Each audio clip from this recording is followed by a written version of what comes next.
2020 के चुनाव परिणाम के बाद लगभग सभी दलों में संतुष्टि नहीं होने के कारण सभी दल चुनाव की तैयारियां शुरू कर चुके थे। कहा यह जा रहा था कि बिहार में जो जनाधार आया है वो इतना मजबूत नहीं है कि ये सरकार 5 साल चले। हालांकि सरकार में बैठे एनडीए के सभी घटक दल इस बात को लेकर के पूरे आश्वस्त दिख रहे हैं और लगातार बयान दे रहे हैं कि ये सरकार 5 साल चलेगी।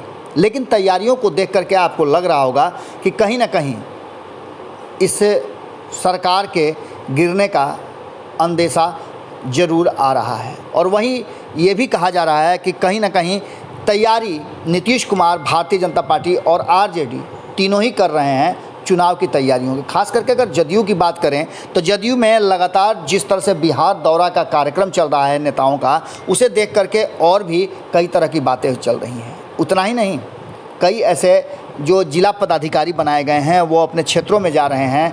हालांकि वरिष्ठ नेता तो लगातार बिहार भ्रमण कर ही रहे हैं, लेकिन प्रभारी नेताओं और मंत्रियों को भी नीतीश कुमार लगातार क्षेत्र में भेज रहे हैं और चुनाव की तैयारियां कर रहे हैं। आपको बता दें कि भले ही बिहार में मध्यावधि चुनाव हो चाहे नहीं हो, लेकिन 2020 चुनाव परिणाम के अनुसार जो लोग जीत करके आए हैं उसमें से कई लोगों का अगर देखा जाए तो चुनाव हार भी गए हैं और चुनाव हारने के बाद इनमें से कई लोगों की असामयिक निधन भी हो गए हैं। इसको लेकर के उपचुनाव की भी तैयारियां हो रही हैं और उपचुनाव में खास करके इस बार टकराव ज़बरदस्त होने वाला है, क्योंकि एक तरफ जहां जदयू और भारतीय जनता पार्टी जो सीट खाली हुए हैं विधायकों के इंतकाल के बाद उस पर दावेदारी है, वहीं 2 छोटे छोटे जो घटक दल हैं वो भी उस पर दावा ठोकने से बाज नहीं आएंगे। इतना ही नहीं, विपक्ष भी अब पूरी तरह से तैयार है। हालांकि एक बात तो तय है कि महागठबंधन में अभी इस बात का कोई झमेला नहीं चल रहा है। वहीं आपको बता दें कि बिहार विधानसभा के उपचुनाव की अभी तिथियों की घोषणा नहीं हुई है। हालांकि उसमें अभी समय है, उसके बावजूद भी उपचुनाव को लेकर के बिहार में सियासत गरमाने लगी है।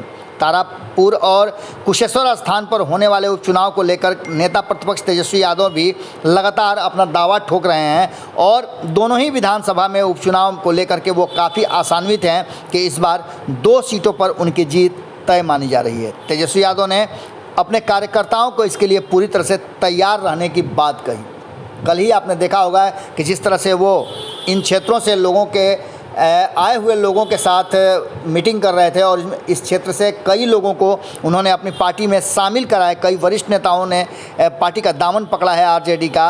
वहीं आपको बता दें कि पिछले कुछ समय पहले बाढ़ का जायजा लेने गए थे तेजस्वी यादव कुशेश्वर स्थान। वहां उन्होंने पूजा भी किया था और वहां के लोगों से मुलाकात करके आने वाले चुनाव की चर्चा भी की थी।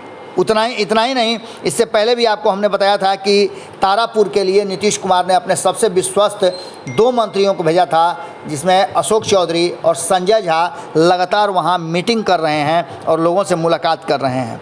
नीतीश कुमार के लिए प्रतिष्ठा का प्रश्न बना हुआ है। वहीं आपको बता दें कि ये उपचुनाव जहां एक तरफ नीतीश कुमार की प्रतिष्ठा का प्रश्न बना हुआ है, वहीं इन बाकी के दिनों में 2020 के चुनाव परिणाम के बाद जो सरकार बनी है उसका भी कहा जाए तो लिटमस टेस्ट ज़रूर होने वाला है, क्योंकि नीतीश कुमार इतने दिनों में क्या किए और तेजस्वी यादव कितना सच बोल रहे हैं कि हमारे साथ धोखा हुआ है, छल हुआ है, वोटों की हेराफेरी हुई है। इन सारी बातों का फैसला ये उपचुनाव करने जा रहा है। आपको बता दें कि मुंगेर के तारापुर और दरभंगा के कुशेश्वर स्थान दोनों विधानसभा सीटों को लेकर के अचानक हुई यहाँ के विधायकों की, जीते हुए विधायकों की मौत के बाद चुनाव की जो है वो तैयारियाँ शुरू हो चुकी हैं।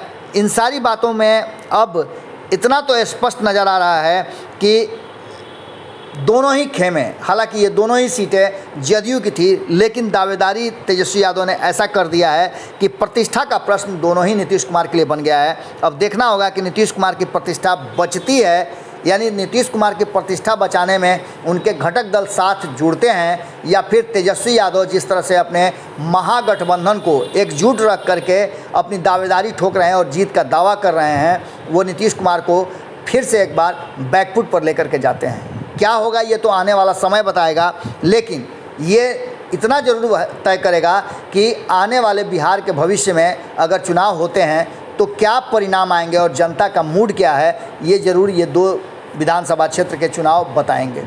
जुड़े रहिए भारत लाइव के साथ। खबरें अभी और भी हैं। बहुत बहुत धन्यवाद। अगर ये वीडियो पसंद आई और वह बिहार के राजनीति और बिहारियत से सरोकार रखेनी तो सब्सक्राइब बटन दबा के चैनल के सब्सक्राइब कर ली। ओजे एगो घंटी बा, ओकरा बटन दबा देला से कुल सटीक और मारक खबर रुआ मुफ्त में मिल जाई। अगर रुआ पत्रकारिता के हमनी के नया प्रयोग में सहयोग कर चाहतानी तो ज्वाइन बटन दबा दी। पेटीएम नंबर नोट कर ली 9386816700। धन्यवाद।